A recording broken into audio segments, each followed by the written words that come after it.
घेण्याची गोडी नाही, बुद्धी असून चालत नाही त्यास माणूस म्हणावे का? ओळखलत का मला? मी सावित्री ज्योतिबा फुले. सातारा जिल्ह्यातील खंडाळा तालुक्यातील नायगावच्या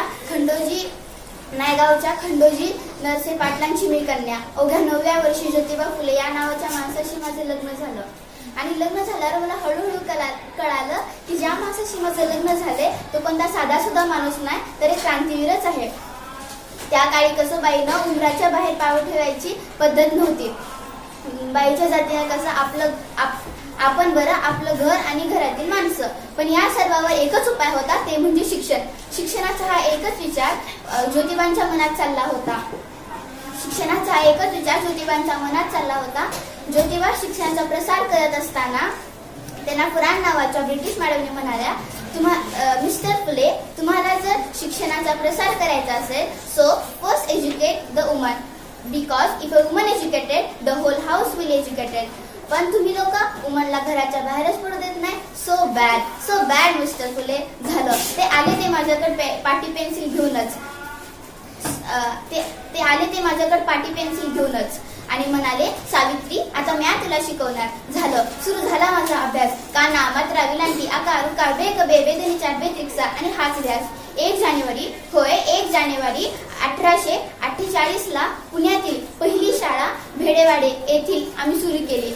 मी त्या शाळेची पहिली शिक्षिका आणि मुख्याध्यापिका सुद्धा. अहो, शेळपटासारखं जगला तर जगणं तमाम होईल, पण वाघासारखं जगला तर नाव होईल. अहो, पण समाजात तर धर्म बुडला म्हणून कोणत्या काही सुरू होती. अहो, एका सर्वसामान्य माणसानं शिक्षण घेतलं तर कोणता धर्म बुडतो? अहो, माणसासाठी धर्म असतो की धर्मासाठी माणूस? मी शाळेत जाताना मला चिखल फेकलं, मी सहन केलं. शेणही फेकलाय, तेही मी सहन केलं. पण आता माझ्या सहनदिनीचा अंत झाला होता. एक माणूस माझ्यासमोर येऊन म्हणतो तरी काय, ए तेवढे कुठे निघालीस? आधी आमच्या पोरीबायांना शिकवणं बंद कर. तुला तुझी अब्रू प्यारी आहे का हे शिक्षण? कदाचित त्याला माहित नसावं की मी ज्योतिबा पहिलवानाची पत्नी आहे. घेतलं एक संगेन, हाणलं त्याच्या कानाखाली आणि सुनावलं, आता आलास मात्र थोबाड फुटले, नंतर आलास तुझ्या रक्ताने धरती रंगवेल.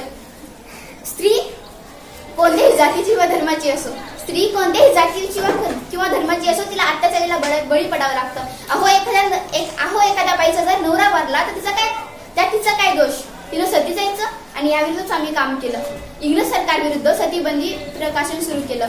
आणि विधवा स्त्री काशीबाई, तिचा मुलगा यशवंत ह्याला आम्ही दत्तक घेतलं. तिचं तुरु पावलाने असं आमचं अंगण भरून जायचं. त्याला आम्ही वाढवलं, शिकवलं आणि डॉक्टरही केलं. अचानक पुण्यामध्ये प्लेगची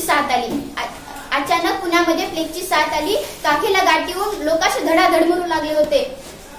यशवंताला सांगितलं, यशवंत, आपल्याला हॉस्पिटल उभारायला पाहिजे. यशवंताने हॉस्पिटल उभारलं. आम्ही सगळे जण मिळून सगळ्याचा उपचार केला. पण प्लेग हा एक संसर्गजन्य आजार होता, तो कधी ना कधी मलाही होणार होता.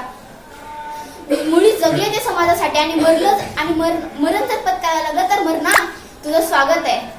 मी सावित्रीची सावित्रीबाई झाली आणि सावित्रीची सावित्री माई आहे. पण आनंद होता तो आयाबायांना शिकवण्याचा.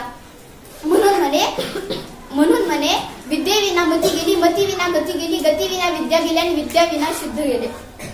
म्हणूनच मुलीला वाचवा, मुलीला शिकवा. कारण एक मुलगा शिकला तर तो एकटाच शहाणा राहतो, पण एक मुलगी शिकली तर तो पूर्ण कुटुंबाला शिकवते.